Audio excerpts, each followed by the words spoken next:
வணக்கம். தென்மேற்கு வங்கக்கடலிலே நிலவி வந்த டிட்வா என்ற புயலானது வலுவிழந்து காற்றழுத்த தாழ்வு மண்டலமாக தெற்கு ஆந்திரா நோக்கி நகராது எனவும், சென்னையை சுற்றியே மேலும் கீழும் நகர்ந்து சென்னை மற்றும் தமிழகத்தின் உள் மாவட்டங்களிலேயும் மழை தர வாய்ப்பு உள்ளது என நாம் நேற்றே முன்னறிவித்தோம்.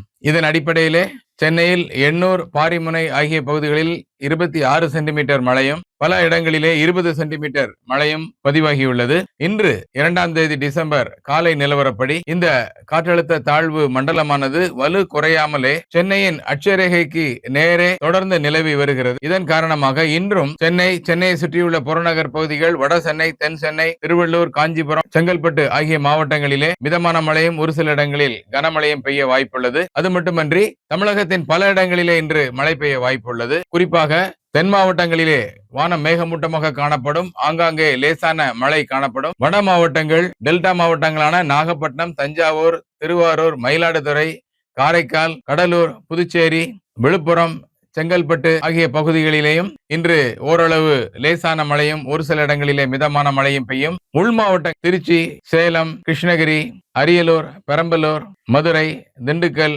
தேனி இந்த பகுதிகளிலேயும் இன்று ஆங்காங்கே லேசான மழையும், ஒரு சில இடங்களிலே மிதமான மழையும் பெய்ய வாய்ப்புள்ளது. நாளை 3ஆம் தேதி இந்த காற்றழுத்த தாழ்வு மண்டலம் தொடர்ந்து அதே இடத்திலே நீடிக்க வாய்ப்பு இருப்பதால் நாளையும் சென்னை மற்றும் வட மாவட்டங்கள், தென் மாவட்டங்கள், தமிழகத்தினுடைய உள் மாவட்டங்களிலே லேசான மழையும், ஒரு சில இடங்களிலே மிதமான மழையும், ஒரு சில இடங்களிலே கனமழையும் பெய்ய வாய்ப்புள்ளது.